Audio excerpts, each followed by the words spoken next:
Chairman नैब के हवाले से काफ़ी दिनों से खबरें आ रही थी, क्या होगा, कोई नया शख्स आएगा या एक्सटेंशन दी जाएगी। अब वज़ीर इत्तलात और नशियात फवाद चौधरी साहब ने कह दिया है कि जी ऑर्डिनेंस तैयार हो गया है, बुध को ये सामने आ जाएगा और हमने फैसला कर लिया। लेकिन शहबाज शरीफ साहब जैसे शख्स से किसी तरह की मुशावरत नहीं हो सकती, जबकि कानूनी तौर पर तो अपोजिशन लीडर से मुशावरत होनी चाहिए। लेकिन उन्होंने कहा कि जो शख्स खुद करप्ट होगा उससे हम कैसे मुशावरत करेंगे। अपोजिशन के चाहिए कि कोई और आदमी हिज़्ब इख्तिलाफ के तौर पर सामने ले आए और इशू आ जाए, जिससे जो है उसका इलेक्शन कमीशन का इशू आ जाए तो उस पर अपोजिशन जो है वो कहे हमने प्राइम मिनिस्टर से कंसल्ट ही नहीं करना। ये जो है ये इसका तो अपना केस वहाँ पर लगा हुआ है। अच्छा। तो सर मैं ये तो वैसे ही ये गलत चीज़ है, चाहे जो भी है वो अल्टीमेटली वो एक प्रोसीजर से गुजर के आ गए हैं, वो अपोजिशन लीडर हैं, उनके पे केसेस चल रहे हैं।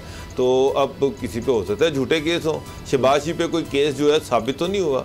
अगर साबित हो जाए तो फिर आप कह दें अभी उनकी इन्वेस्टिगेशन चल रही है, उसके साथ साथ कोर्ट में केसेस चल रहे हैं, जब कंप्लीट हो जाएंगे। जो कोर्ट में केसेस चल रहे हैं, अब मुझे एक बात बताएं, जो कोर्ट में केसेस चल रहे हैं उसका चेयरमैन नैब से क्या लेना देना है? तो जज के पास है, जज ने फैसला करना है, उसमें प्रोसिक्यूटर है या दूसरे वकील है। सारा केस तो नैब ही लेकर गया ना, तो ले गया ना सर। अब तो आगे एविडेंस की बुनियाद पर फैसला हो जाना है। सर ये तो वो है कि जनाब जो चोर है वो डिसाइड करेगा जी ये कौन तफ्तीश करेगा या मेरे खिलाफ कौन होगा कौन नहीं होगा, वो डिसाइड कर दे। वो अपने किसी बंदे को लगा दे, जिसको वो अपॉइंट करवाएगा वो उसके खिलाफ कैसे जाएगा? उसके लिए तो बड़ा मुश्किल होगा इस तरह से काम करना। मतलब उसका दूसरा एंगल भी देख ले। देखिए अगर प्राइम मिनिस्टर साहब है ना वो ये चाह रहे हैं कि अपोजिशन सारी अंदर हो जाए तो फिर क्या होगा? मेरा मतलब है गवर्नमेंट तो ये हर गवर्नमेंट ये चाहती है कि जितनी भी अपोजिशन है सारी को अंदर तुम दो, ना हो।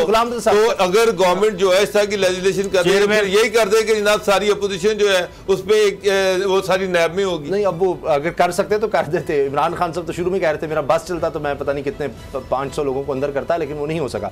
जी गुलाम साहब शॉर्ट कमेंट, मैंने फिर क्वेश्चन नहीं वो चेयरमैन नैब साहब के लिए देखें, अगर अपॉइंटमेंट का आप ये देखें कि जो मौजूदा चेयरमैन नैब हैं जैसे राय जवेद इकबाल साहब, इनको पाकिस्तान पीपल्स पार्टी और पाकिस्तान मुस्लिम लीग नवाज ने लगाया था, लेकिन सबसे ज़्यादा मार भी उन्हीं दोनों जमातों के रहनुमाओं ने खाई है जनाब से। तो वो ये मैटर नहीं करता कि कौन किस तरह किसको लगा रहा है। बात यह है कि जो आइनी प्रोसीजर है उसको फॉलो करना चाहिए, क्योंकि जो बंदा जब अहद उठा लेता है, जब हलफ उठा लेता है, तो फिर उसके बाद तो वो आपको पता है कि ये हलफ उठाने के बाद फिर अपनी मर्जी वो कर सकते हैं। उनके पास तो फिर वो केन उनके हाथ में होता है, तो जो जिधर से वो चलाना चाहे चला सकते हैं।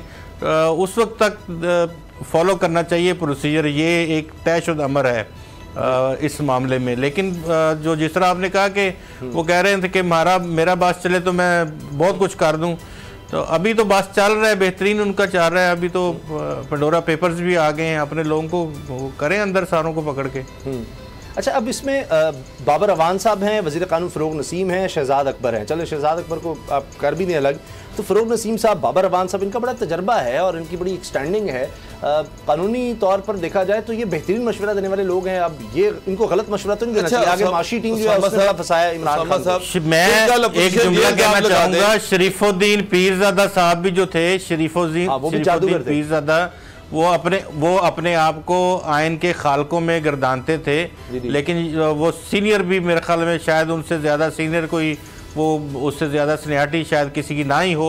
लेकिन वो अल्हम्दुलिल्लाह हमेशा जब भी हमने देखा उन्होंने जो एमरजेंसी होती थी, जो नया पीसीओ होता था, हमेशा उन्होंने वो उसको ड्राफ्ट किया था। ये हर बंदे के अपने अपने नसीब की बात है कि उसके नसीब में क्या चीज़ आती है ड्राफ्टिंग के लिए।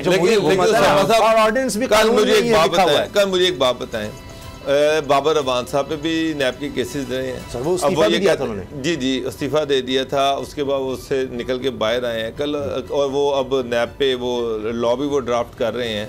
मुझे एक चीज़ बता दें कि कल अपोजिशन ये कहे कि जनाब वो बंदा जो इसी चेयरमैन नैब के अंडर नैब में पकड़ा गया और इसी चेयरमैन के अंदर जो है वो क्लियर भी हो गया, क्लियर भी हो गया। तो वैसे ही एक अनायत हुई बाबर साहब, फिर उनको इमरान खान सुप्रीम कोर्ट से होकर आए। वो अपोजिशन तो ये कह रही है, वो ये कह रही कि मालम जब्बा का केस तो आज तक उठाया नहीं गया, उसके अलावा और भी बेताशा केसेज हैं उनकी तरफ से इन्होंने आज तक देखा ही नहीं है। तो ये जो चेयरमैन है ये तो वैसे ही कंट्रोवर्शियल हो गया। जो PTI के केसेज हैं उनकी तरफ ये देखते ही नहीं है। और जो नून लीग के या पार्टी के केसेस है वो सारे पिक एंड चूज कर रहे हैं। वो सर सबूत ले आए, इतने क्लियर कट है तो अपोजिशन चली जाए, सुप्रीम कोर्ट में लेकर चली जाए अगर बिल्कुल उनके पास इतने अच्छे सबूत हैं और उनको लगता है कि नैब ठीक तरह से केस के टेकअप नहीं करा तो उधर जाके और देख लें। शोर मचाते ही रहते हैं, रोज शोर मचा रहे हैं, यही तो वो एहतजाज कर रहे हैं कि जनाब जो चेयरमैन नैब है उसको पीटे के केसेस नजर ही नहीं आते और जो अपोजिशन के केसेस वो नजर आ रहे हैं। मुझे एक बात बताया, चेयरमैन नैब वैसे 75 साल के हो चुके हैं, अब इससे ज्यादा क्या सर्व करना है? मुझे नहीं याद कि कोई इतना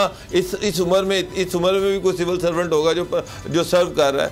किसी यंग को ले आए, किसी पढ़े लिखे बंदे को ले आए, कोई और बंदा पाकिस्तान में नहीं है क्या इस क्वालिफिकेशन में कोई और बंदा नहीं है जिसको लाया जा सकता है? हुसैन असगर जो थे वो इतने अच्छे ब्यूरोक्रेट थे, इमरान खान को पसंद थे, उन्होंने उनको डीजी एंटी करप्शन लगाया, उसके बाद डिप्टी चेयरमैन लगा दी, उनका इंटरव्यू भी किया, उनको लगा देते। लेकिन मसला ये है कि हुसैन असगर की एक रेपुटेशन है कि वो जो गलत काम है वो नहीं करता, जो काम जो वो समझता है कि ये गलत है वो नहीं करेगा, ना वो फिर किसी की सुनता है ना किसी की मानता है। तो फिर उसामा साहब मसला ये हुआ कि वो बंदे पसंद हैं जिनको जो कहा जाए वो कर दें।